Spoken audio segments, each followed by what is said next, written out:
सार नोङो बर' थुनलाइखौ नोङो माबायदि गोजोननाय जासे साहित्य एकाडेमि नोङो मोननो हानाय? बर' थुनलाइनि सायाव आंहा जथेस्थ' मोजां मोननाय दं, अननाय मोजां मोननाय जथेस्थ' दङ। बेखौ आङो सिगाङाव दोननानैनो आङो लिरनाय खामानिखौबो मावगासिनो दङ आरो मावबायबो थागोन। साहित्य एकाडेमिया आंनि थाखाय गिदिर बाथ्रा नङा। साहित्य एकाडेमिनि थाखाय आङो बेखौ मोननो थाखाय आङो बिजाबखौ लिरबोआखै। आंना थांखिया बेनो, आङो जेब्लासिम थांनानै थाबाय थागोन, आं जि प्रफेसनाव दङ दा, बे प्रफेसनजोंनो आं थांनानै आङो थुनलाइखौ सोरजिबाय थागोन।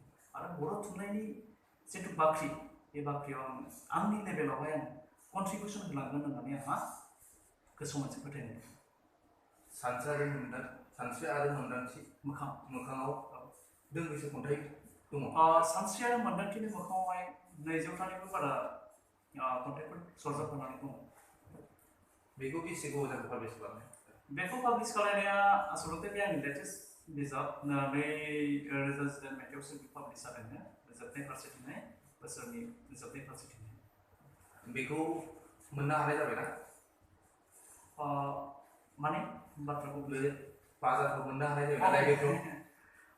बाजाराव मोननो हानाय जाबाय दङ। आं वाट्सआपफोर दङ आरो बाथौ बुकस्टलावबो दोनदों रङियावहाय, आरो माखासे लेखाफ्रा आंनाव गोग्लैसोनानै दङ। आरो खन्थाइ बिजाबफोरखौ आसलते बांसिन मार्केटाव आं राननानै होनो मोजां मोनो। खारन आं मिथिखागौ खन्थाइ फरायग्रा जोंनि बारा गैखाया, बेनिखायनो आं राननानै होनानै आं गोजोननाय लायो खन्थाइ बिजाबफोरखौहाय। बाजाराव होनायखौ बायबाय आंहा जेबो बुंनांगौ गैया, खिन्थु आं राननानै होनानै मोजां मोनो। आं बेबायदिनो सोरजिनायखौबो आं लांफागासिनो दङ दासिम। बे समाव नोङो सारा साहित्य बिमुं मोनबाय, लोगोसे नोङो लाइमोन सासे लिरगिरि महरै बर' बिजोङाव एबा साहित्यनि मोनसे अलंबार बायदि जायगा आवग्रिनो हाबाय, दरसे अलंबार बायदि। दा नोङो बर' थुनलाइनि माखासे खामानि जौगानांगौ एबा बर' थुनलाइयाव माखासे लिरगिरिफ्रा बांसिन गोसो होनानै खामानि मावनांगौ मोनसे सम जानानै दङ। सारा माखासे फैबाय थानाय समाव जायफोर लिरगिरि दङ बिथांमोनखौ सारा माबायदि? जोंहा बर' थुनलाइया बुंनो थाङोब्ला बर' थुनलाइनि जोनोमा बारा गोबाव जायाखै गुबुन हारिफोरनि थुनलाइजों रुजुनायावहाय। थेवबो बेखिनि समनि गेजेरावनो जोंनि बर' थुनलाइया जथेस्थ' दावगाबाय होननानै आं बुङो। आरो बेनि गुदियाव दङ जोंनि लिरगिरि बिथांमोन, मानगोनां बिथांमोनखौ जेब्लाबो मान होनांगोन। थेवबो बेबायदि होननानैहाय जौगाबाय होननानैहाय जे जोंनि बर' थुनलाइनि बिथिङावहाय जेबो हाबा मावनांगौ गैया, बेखौ जों बुंनो हाया। जाय थुनलाइयाहाय जौगाखांदों, बे थुनलाइनि सायावहाय आरो बांसिन हाबा मावनांगौआसो जोंनियावहाय फैयो, बिबाना बांसिनसो फैयो। दा थुनलाइ सोरजिदों, थुनलाइखौ लंदां सोरजिनायल'जों जाया, क्रिटिक थानांगोन, मोजां क्रिटिक थानांगोन, मोजां बिजिरगिरिफ्रा बेनि सायाव बिजिरनानै होनांगोन, बेनि कुवालिटिखौ दिहुननो नाजानांगोन, बेनि माबाखौ बाहेरायाव दिहुननो नाजानांगोन, गुबुन समाजाव दिन्थिनो नाजानांगोन, थारै बिथांनि सोरजिया माबायदि। दा जोंनियाव मा जानो हमदों जे बांसिनानो सोरजिनानैल' दोनजादों, बेनि सायाव दासिमबो टाच जायाखै, बेनि सायाव दासिमबो क्रिटिसाइज जायाखै। दा बेखौ जों नुनो मोननाय जादों। बेनिखायनो आं बुंनो नागिरदों, थेवबो जोङो सोरजिनांगोन, सोरजिनायखौ जों नागारनो मोननाय नङा। सोरजिनायखौ जों जेब्लाबो लांफाबाय थानांगोन थुनलाइनि बिथिङावहाय। सारा माने थुनलाइनि बिथिङावथ' फोरमायथिबाय। फैबाय थानाय समाव नोङो माबायदि प्रिपेरेसन जाबावगोन लिरनो, एबा माबायदि फिलिंस जाबावगोन लिरनो थाखाय? फैबाय थानाय समाव माबायदि प्रिपारेसन जाबावगोन, बे प्रिपारेसना दिनैनि बाथ्रा नङा, आंहा सिगांनिफ्रायनो दंखायो।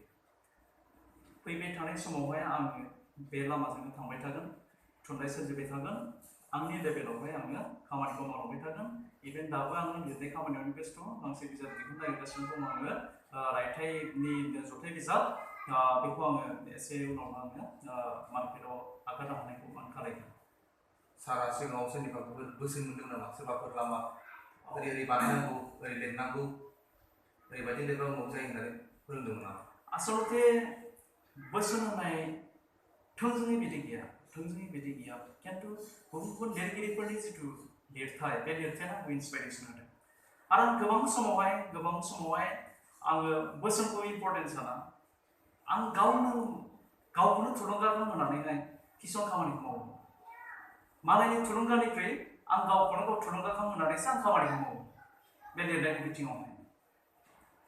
बोसोन मालायनि बोसोन होननानै बुङोब्ला बे गुबुननि लिरनाय बिजाबखौ फरायनानै मोननाय गुबुन माबा लाइसियानो होन बिजाबानो होन बेफोरनिफ्राय मोननाय खेंसालियायै आं बेखौ बुंनो सानो दङ साफा सानैबो दङ एसे एनै बुंग्रा आं बिथांमोननिफ्रायबो आं मोनदों बेखिनि माबाखौ आं बुंदों आरो बे बिथिङाव बाथ्राखौ साहित्य एकाडेमिनि बिमुं मोनबाय सारा औ बे समाव नोङो गोबां माखासे सानस्रि गोनां बै सानस्रि आरो मोखां सानस्रियारि मोन्दांथिनि मोखां खन्थाइ बिजाबाव नोङो माबायदि माखासे आर्ट ओंखारदों बेखौ सारा फंनैसो खोन्थानो हागोन सानस्रियारि मोन्दांथिनि मोखां बिजाबाव माबायदि आर्ट बेरखांदों बे आर्टनि खोथायाहाय आं गावनो बुंनानै लानायनि गोनांथिखौ आं नुहुराखै आंनि सानस्रियारि मोन्दांथिनि मोखां बिजाबावहाय थारै मा रोखोमनि सोरजिथायफ्रा जायगा मोन्दों मा रोखोमनि थुनलाइफ्रा जायगा मोन्दों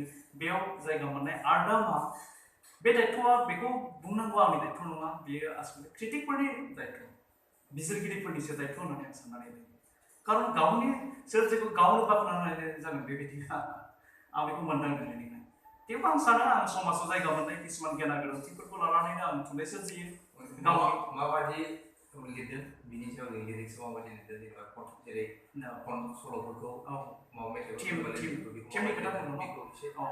बेखौनो बुंदों आङो समाजाव जायगा मोननाय किसुमान गियान गोरोन्थिफोरखौ लानानै आरो किसुमान जोंनि माबायावहाय मेगनाव नुजाबाय थानाय किसुमान जेंना जेथो जाथाय बेफोर जाथायफोरखौ लानानैहाय आरो जोंनियाव सुबुंस्रिनि खहा जानाय किसुमान जाथाय बेफोरखौ लानानै लिरदों आरो पार्सनेलि माबाबो दङ आंनियावहाय किसुमान जेंना जेथो बेफोरखौ लानानैबो आं गेजेर गेजेर खन्थाइ सुजुदोंमोन आरो बेजों लोगोसेनो सुबुंनि जिउखौ लानानै आं खन्थाइ सुजुदों थारै सुबुंनि जिउआहाय जेरैबायदि माने जेंना जेथोजों बुंफबनाय रावनिबो सुबुंनि जिउआ समान नङा दा बेफोर किसुमान फारागथिफोरखौ नायनानैबो आं खन्थाइफोर सुजुदों आरो गोबां समाव आङो हारिनि गेजेरावहाय जायगा मोननाय किसुमान जेंना जेथोखौ लानाय हारिनि गेजेराव नुजानाय आंखाल बेफोर आंखालफोरखौ लानानैबो आङो थुनलाइ सोरजिबोदों माने बेफोरनो आंनि खन्थाइफोरावहाय जायगा मोननाय थिमफोर बे समाव सारखौ बड'लेण्ड रादाबनि गोजोननाय जासिबाय मोगा मोगि जानायखौ आङो